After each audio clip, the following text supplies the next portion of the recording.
آج گھروں میں ملازم ہیں مگر سکون نہیں، دفاتر میں ورکرز ہیں مگر وفاداری نہیں، مالک ہیں مگر رحم نہیں، ملازم ہیں مگر امانت داری نہیں۔ کیوں؟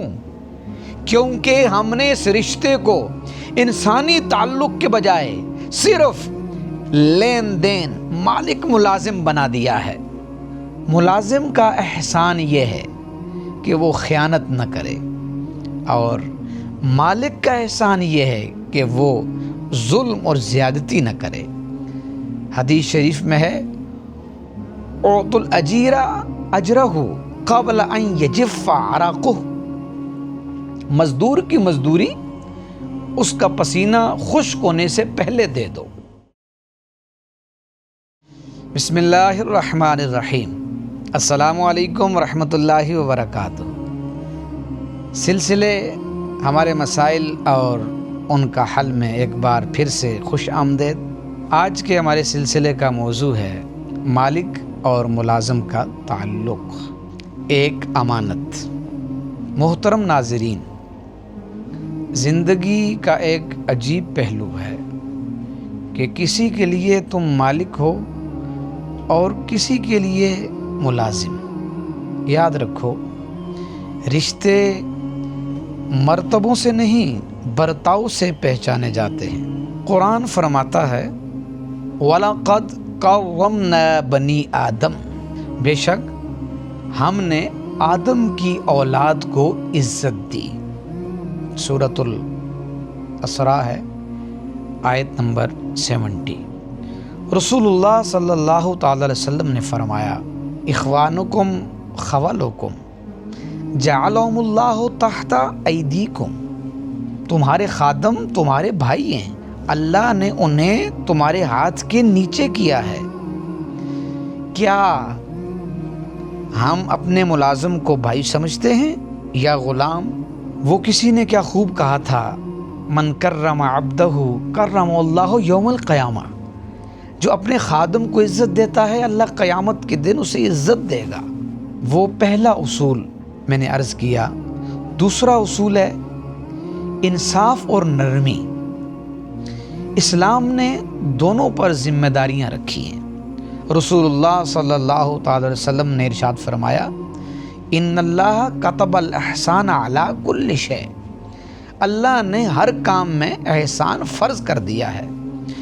ملازم کا احسان یہ ہے کہ وہ خیانت نہ کرے، اور مالک کا احسان یہ ہے کہ وہ ظلم اور زیادتی نہ کرے۔ حدیث شریف میں ہے اعطوا الاجیر اجرہ قبل ان یجف عرقہ، مزدور کی مزدوری اس کا پسینہ خشک ہونے سے پہلے دے دو۔ تعلق کو زندہ کیسے رکھا جا سکتا ہے، اس پر بات کرتے ہیں۔ مالک اور ملازم کا رشتہ صرف تنخواہ کا نہیں، اعتماد کا ہے۔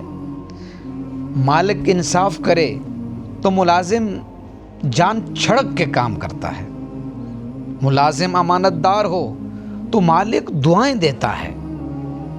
وہ کسی نے کہا تھا من ظلم اجیرا اقیم خصما لہ یوم القیامہ، جو کسی مزدور پر ظلم کرے گا قیامت کے دن اس کا خصم یعنی دشمن خود اللہ ہوگا۔ اس سلسلے میں کچھ امثلہ اور ادبی جملے عرض کرنا چاہتا ہوں کہ نوکر کو ذلیل سمجھنے والا اپنی انسانیت کو ذلیل کرتا ہے۔ مزدور کے ہاتھ کی لکیر میں پسینہ ہے اور اس پسینے میں برکت ہے۔ مالک کی کرسی امتحان ہے اور ملازم کا صبر ایمان ہے۔ یہ محنتی ہاتھ کبھی خالی نہ رہیں گے، یہ آنکھیں دعا کی نمی سے بھر جائیں گی۔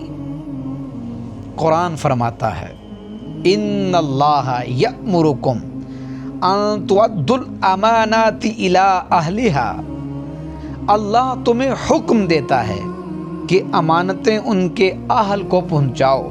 سورۃ النساء آیت نمبر 58۔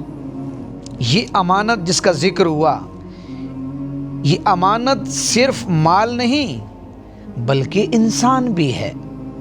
مالک پر لازم ہے کہ وہ ملازم کو اللہ کی امانت سمجھے۔ وہ کسی نے کیا خوب کہا تھا کہ الخادم امانت عند سیدہ، خادم اپنے مالک کے پاس ایک امانت ہے۔ دوستو، آج گھروں میں ملازم ہیں مگر سکون نہیں، دفاتر میں ورکرز ہیں مگر وفاداری نہیں، مالک ہیں مگر رحم نہیں، ملازم ہیں مگر امانت داری نہیں۔ کیوں؟ کیونکہ ہم نے اس رشتے کو انسانی تعلق کے بجائے صرف لین دین مالک ملازم بنا دیا ہے۔ محبت کا قرض ہے، ادا کرنا سیکھو۔ محبت کا قرض ہے، ادا کرنا سیکھو۔ یہ رشتے دولت سے نہیں خدمت سے جیتے ہیں۔ آخری پیغام کے ساتھ اجازت چاہوں گا۔ یاد رکھو، مالک اور ملازم کا رشتہ مجبوری پر نہیں، ضرورت پر ہے۔ مالک اپنے ملازم کو بیٹا سمجھے، چھوٹا بھائی سمجھے، اپنا عزیز اور قریبی سمجھے۔ ملازم اپنے مالک کو محسن سمجھے۔ مالک نرمی کرے، ملازم امانت داری کرے، کام سے محبت کرے، ذمہ داری میں احساس پیدا کرے، اس کے نبھا میں خیال رکھے۔ تب یہ رشتہ دنیا میں سکون اور آخرت میں انعام کا ذریعہ بنے گا۔ وہ عربی میں کسی نے کیا خوب کہا تھا، من رحم من فی الارض رحمہ من فی السماء۔ جو زمین والوں پر رحم کرتا ہے، آسمان والا اس پر رحم کرتا ہے۔ جزاکم اللہ خیرا۔ السلام علیکم ورحمۃ اللہ وبرکاتہ۔